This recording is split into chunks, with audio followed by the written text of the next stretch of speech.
to sleep with open eyes. I used to brave just to keep us alive. Now all I can see is we're drifting apart. I can't believe how it all turned dark. Bring me the light, bring me the light, bring me the light. এখন আমরা যাচ্ছি বাংলাদেশের পার্বত্য চট্টগ্রামের রাঙ্গামাটি জেলার কাপ্তাই উপজেলায় অবস্থিত কাপ্তাই পানি বিদ্যুৎ কেন্দ্রে। এটি বাংলাদেশের বৃহত্তম বাঁধ এবং একমাত্র জলবিদ্যুৎ কেন্দ্র।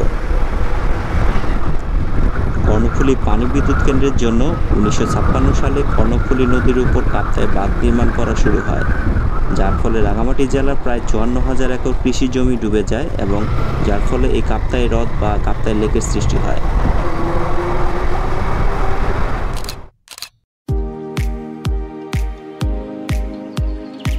এই কাপ্তাই লেকটি বর্তমানে বাংলাদেশ এমনকি সমগ্র দক্ষিণ এশিয়ার সর্ববৃহৎ মানবসৃষ্ট লেক। সমগ্র রাঙ্গামাটি জেলার প্রাকৃতিক সৌন্দর্য মূলত বলতে গেলে এই কাপ্তাই লেককে ঘিরেই। রাঙ্গামাটি জেলার মূলত যে ঐতিহ্যবাহী ঝুলন্ত ব্রিজটা রয়েছে সেটিও এই কাপ্তাই লেকের উপরে অবস্থিত।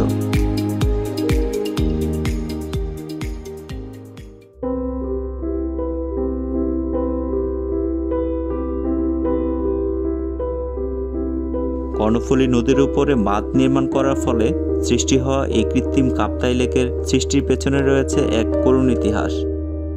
এই কাপ্তাই বাঁধটি নির্মাণের ফলে প্রায় 655 বর্গ কিলোমিটার এলাকা পানিতে নিমজ্জিত হয়।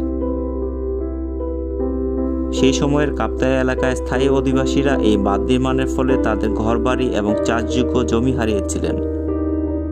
প্রায় 18,000 পরিবার এবং 1 লক্ষ উপজাতিকে বাস্তুচ্যুত হতে হয়। আর তাছাড়া এই বাঁধ নির্মাণের ফলে সেখানকার জীববৈচিত্র্য ব্যাপকভাবে ধ্বংস হয়। এখন অবশ্য নতুন বাস্তুসংস্থান গড়ে উঠেছে এই লেককে কেন্দ্র করেই।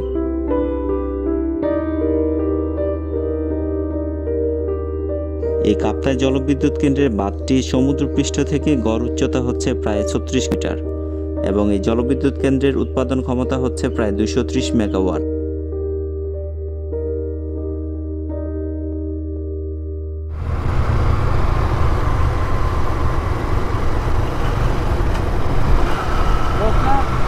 जोश जोश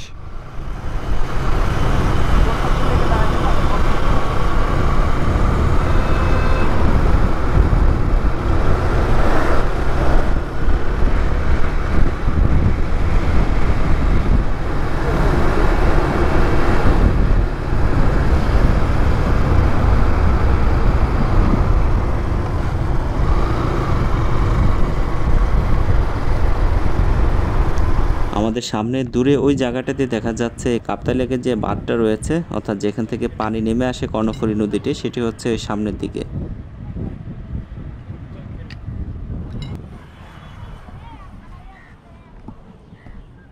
কাপ্তাই লেকের পানি জেনারেটরে বিদ্যুৎ উৎপাদন করার পরে এই পানিটা গেট দিয়ে ছেড়ে দেওয়া হয় এবং এই কর্ণফুলী নদী দিয়ে পরবর্তীতে কাপ্তাই লেকের পানিটা চলে যায় বঙ্গোপসাগরের দিকে।